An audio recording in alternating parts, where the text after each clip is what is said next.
Today is April 22nd. And what you're looking at is a ground trap from Nature Unlimited. It is a Amish owned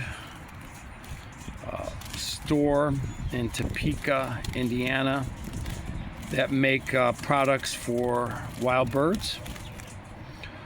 They specialize in purple martin and bluebird stuff. In particular, but they sell bird seed and all kinds of stuff. Next time I'm there, I will make a video of the inside of the place and for a little. Yeah, this is me promoting their stuff. I'm not gonna lie. Personally, I've been dealing with them since I was in my 20s. I'm 60 now. And I've known the owners, that's family owned, and I've known the owners for a long time, and they are generous, giving people, and they make great products. And he gave me this product just to test it the other day over the weekend, and to be honest with you, I really didn't expect to catch anything with it. I've never had any luck with ground traps like this. And what I did before I left for work this morning, I just sprinkled some bird seed on the ground. This is the entrance. I sprinkle a little bird seed, and I don't use bird seed for bait. I generally don't do that. The house sparrows have been a real problem this year. More than I normally have a problem with them. I think because we had a cicada year last year with cicadas everywhere, and I think they had just an overabundance of young and survival, and so they have been a real problem this year, even though I trap them year round. And it's like, and I knew I was gonna have a problem because I heard them through the neighborhood.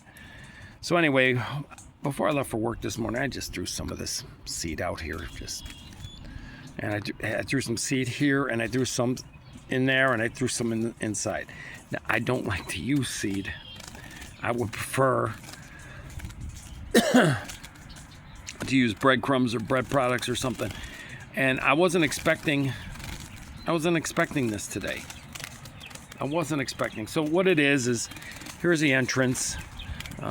They go through that little entrance, and it's spiky around there, so their depth perception is different from ours, so they don't even think about, hey, maybe I should go straight through. But if you leave them in a trap like this long enough, they'll figure out how to get out of there. Now, if you look back here, this is the one-way door for them to get in that holding compartment in the back.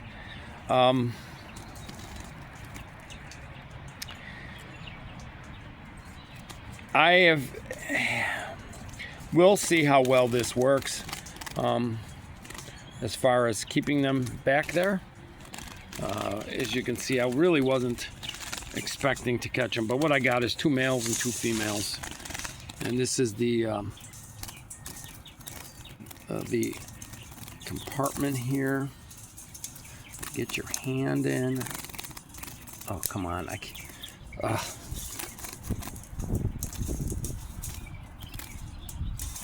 Well, I can do it if I got 2 hands.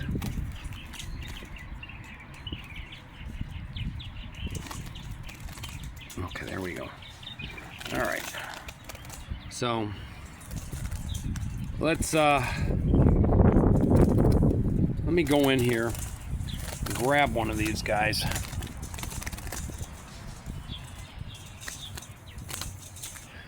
Well, I might as well give you a tutorial on how to determine a male house sparrow from native sparrows. I mean, this is one of the most, not just invasive birds, but the most populous birds on the planet. Europeans have spread these birds intentionally and unintentionally all over the globe. Part of them spreading has to do with their habits. They could, live for months on a ship at sea, and when they get to port, they just fly off.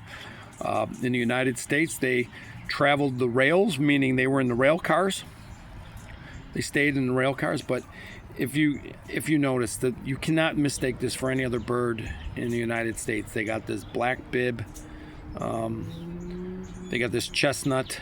A lot of our native sparrows have some chestnut coloring, but they don't have it in combination with this, biting hard, with this black bib.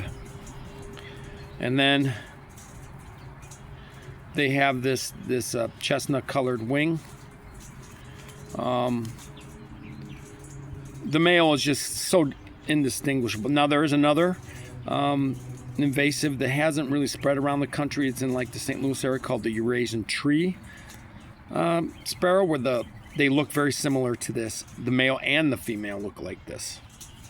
So anyway, this is a male house sparrow. So we got a female in there. Let's figure that one out.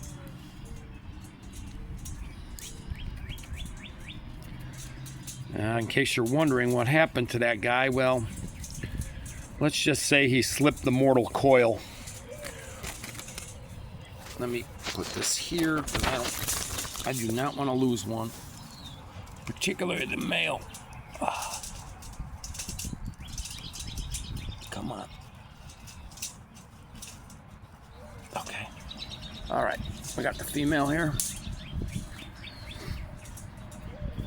The female house sparrow, well, first of all,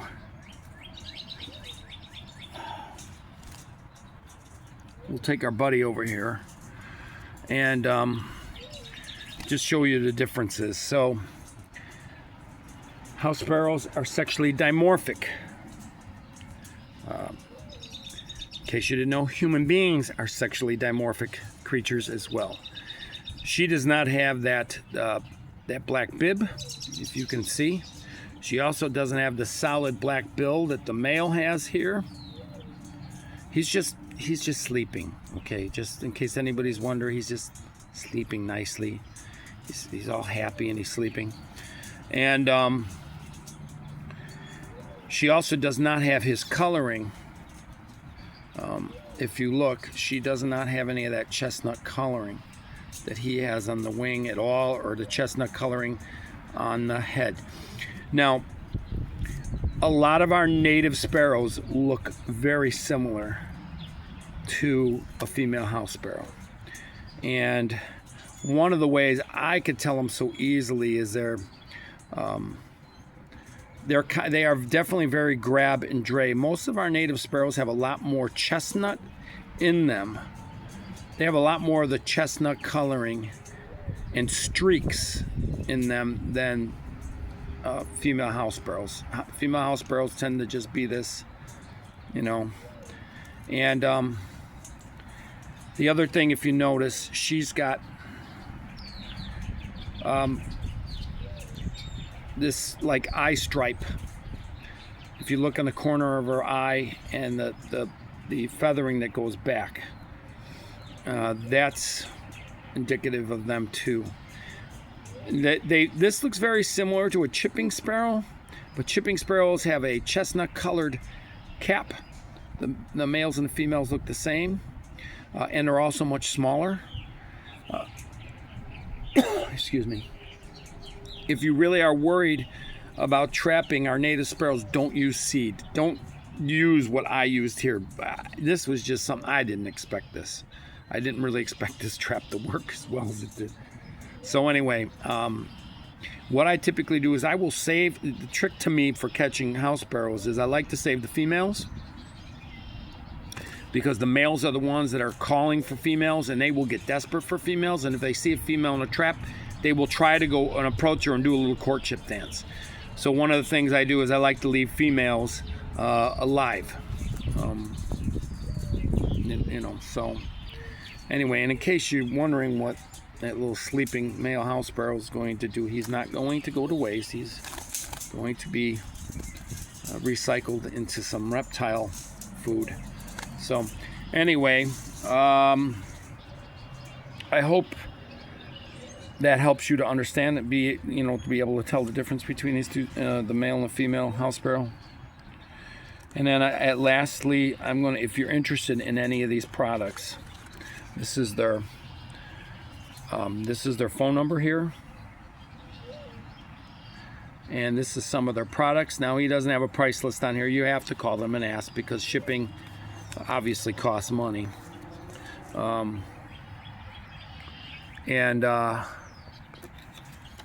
But they make really great Martin houses. Like I said, I've been using them for a long time. They will custom make them if you want a custom made one. And this is just some of the products they have. It's not everything, but they do have these. This in particular, I got a new version of this one that I'm not allowed to promote yet. I have to test it. So, and trust me, it does work. And for any of you that have bluebirds or purple martins, and you're looking for a particular ground trap for them versus the elevator trap that everybody talks about, how wonderful that, this works much better. This works much better. I have never used a ground trap like this. It's not my thing, but I think maybe in the winter I will try it again. I do have another one that is used for starlings, that is over here, that I'm going to try. And it's the same concept. They go through there, you know, and then they go through the middle section up there, and it's the same kind of concept, like a funnel, what they call a funnel trap. I'm also told this is very good for catching chipmunks and rats, so I'm told. Not that I have a problem. I do have a problem with chipmunks, but I don't have any rat issues. So anyway, once again, don't mind that trap in there. That's just, I threw that in there just because I needed the space. Anyway, I hope that was informative. And once again, if you're looking for something like this, yeah, give them a call. Tell them you've seen a video online. They'll know who it is. They always know who it is. And like I said, this is not my thing. This type of trap is not my thing. I've never really ever used them. And I'd never used seed for bait. And just this morning before I left, I just decided, man, you know what, see what happens. And sure enough, and it was a big help, because I've had a couple of these guys that have been really a pain in the butt that I haven't been able to get lately. And here we are. Okay, till next time. Oh, I like that, till nest time. That's funny.